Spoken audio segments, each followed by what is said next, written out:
शास्त्री जी, आपको आज आप वास्तु दोष में बड़े ही विद्वान हैं, तो मैं आपसे पूछना चाहता हूं, हमारे पंडित दिनेश जी वास्तु दोष के विशेष विद्वान हैं, तो मैं इनसे आपकी कुछ समस्याओं का निवारण कराना चाहता हूं। तो मैं आपसे पूछना चाहता हूं, पिप्पल देवता जो देवता भी है, पितर के रूप में पूजा जाता है, अगर किसी के घर में हो जाए उसका निवारण किस प्रकार से किया जाए? अगर हमने भूल से उसको काट दिया है तो उसका निवारण क्या है, और अगर इसको निकालना है तो किस विधि से हम उसको निकाल सकते हैं? देखिए, पहली बात तो ये है कि पीपल को हम देवता बोलते हैं जी। देवता उसी को बोलते हैं जो कुछ देता है, और पीपल का साइंस बताता है कि वो 24 घंटे ऑक्सीजन देता है, और आदमी ऑक्सीजन के बगैर जी नहीं सकता है। हाँ, ये बात भी है जी। तो इसलिए वो देवता है। दूसरी बात, घरों में देखो, घर रहने के लिए होते हैं, और घरों में पीपल देवता जब वृक्ष आता है तो उनकी जड़ें बड़ी गहरी और बड़ी हो जाती है, विशाल हो जाती है, और वो क्या होता है, उनके लिए जगह बहुत लगती है। हाँ जी। और घरों में उतनी जगह नहीं पर्याप्त हो पाती, तो क्या होता है कि वो हमारे घरों की नींव को, जड़ को ही उखाड़ देते हैं, या नींव को खराब कर देते हैं। और उससे कभी यानी मकान के लिए भी घातक है। घातक सिद्ध होता है। जी।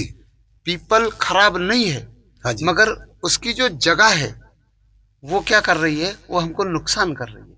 अगर पीपल का वृक्ष लगाना है तो उसका जगह बड़ी होनी चाहिए। ये तो आपने बहुत अच्छी बात बताई। एक भूमि के लिए, मकान बनी बिल्डिंग के लिए नुकसानदायक है, लेकिन क्या इससे आध्यात्मिक या उससे भी कोई जुड़ा हुआ रिश्ता है, संबंध है? अच्छा, ऐसा होता है, हमारे शास्त्रों में बताया, ब्रह्म वैवस्वत पुराण ले लो या गरुड़ पुराण ले लो, उनमें बताया कि जिन घरों में पीपल वृक्ष या बरगद का वृक्ष या गुलर का वृक्ष जी, ये 3 वृक्ष अगर घरों में बार बार आ रहे हैं तो उन घरों में पितृदोष होना अनिवार्य है। मतलब पितृदोष की वजह से ही वो वृक्ष आपको आकर के बता रहे हैं कि यहाँ पे ये दोष लग रहा है, इसलिए हम बार बार आपको दिख रहे हैं।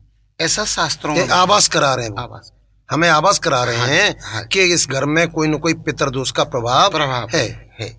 तो क्या उनका उपाय भी कराना चाहिए? अब उनका उपाय ऐसा होता है कि जैसे पीपल के वृक्ष आपके घरों पे कभी कभी छतों पे आ जाते हैं, कभी कभी छत की टंकियां हैं जहाँ पानी का प्रभाव है, वहां वहीं ज्यादा होता आ जाते हैं, तो उनको छोटेपन में ही हटा देना चाहिए, और हटा करके उनको किसी जलाशय की बाजू में या किसी नदी के किनारे पे और उनको स्थापित कर देना चाहिए।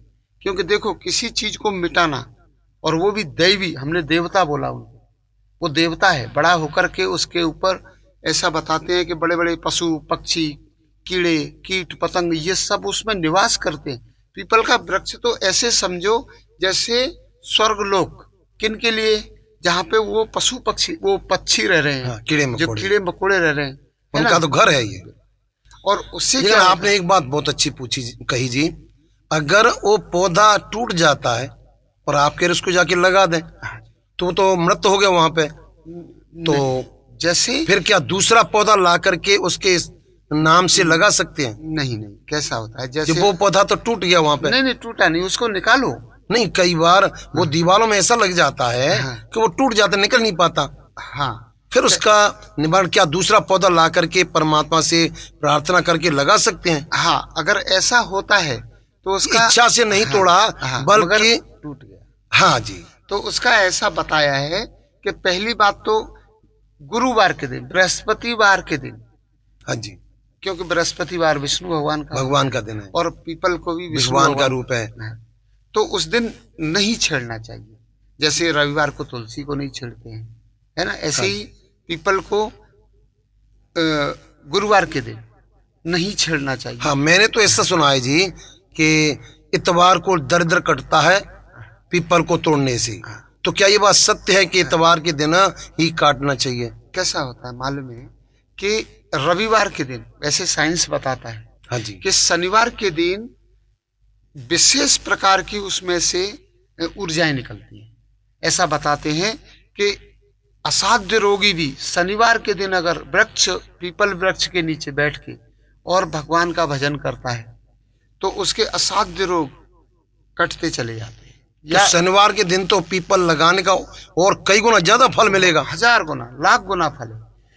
बृहस्पतिवार के दिन पूजा करनी चाहिए उस पीपल वृक्ष की। हम जो निकालने का आपको विधान जी, बृहस्पतिवार के दिन उस पीपल वृक्ष की पूजा करनी चाहिए और बोलना चाहिए कि हे भगवान, हम यहाँ पे इस प्रकार की अड़चनें आ रही हैं, इसलिए हम मजबूर हैं, मगर हमारी मजबूरी को हम तो आपके ही, सब भगवान के ही स्थानांतरण कर रहे हैं, स्थानांतरण कर रहे हैं। आपको